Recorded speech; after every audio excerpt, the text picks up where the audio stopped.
what's weird, this is weird. Now you had some venues that the progressive bands played at. I mean, and big ones around. I can't, I don't know what all you were booking back then. But the funny thing about the local scene from '75, it was hard to get a gig. Of course, you had a little bit of everything, but blues kind of started taking up the space, blues on the local scene. And you kind of had to play some blues to get in a lot of the clubs. Mm-hmm. Not the clubs you're probably talking about, but a lot of the clubs, local ones. And so I just kind of gravitated towards that and Austex Lounge, I guess. Well, let's take it from there. So it's moving towards the latter days of the '70s, and you're moving towards the blues. And what about the Austex Lounge? Austex Lounge, was that kind of a center for the blues groove? It was. I kind of consider. Well, there were clubs.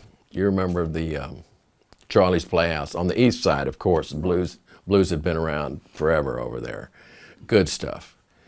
But on the west side of town, it was kind of I think it was like the grassroots. One of the first places that. What was the Austex? It was on South Congress, where Magnolia Cafe is now. I see. Yeah. And I see. And so tell us about the Austex and your adventures there. Well, I got in a band, got in a band with Kathy Murray. I don't know if you've heard that name, David Murray. Kathy and David, brother, sister. Kind of, sort of. We started playing under the name Jaguars, and we had trying to remember what night I think we had Tuesday nights, a residency there at for a good long time. Mm-hmm. It seemed like 3 years, but time was compressed back then, so I'm not going to say how long it was. We had a residency for a long time there. The band evolved into Kathy and the Kilowatts, which Kathy still now is playing under that name. She was 18 when I met her, and she was playing with somebody, and we just put a band together.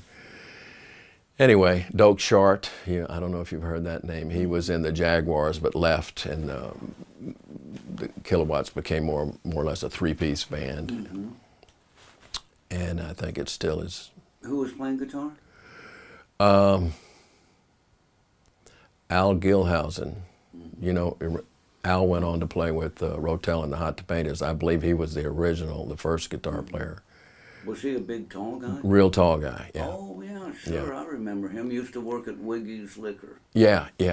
And great guy, very quiet, but a fabulous player. I haven't seen him in years. I'd like to see him, but I haven't seen him. Don't even know what he's doing or if he's still around Austin. But anyway, and then a guy named from Buffalo, New York, who came through town, excellent drummer, Mike Bannister.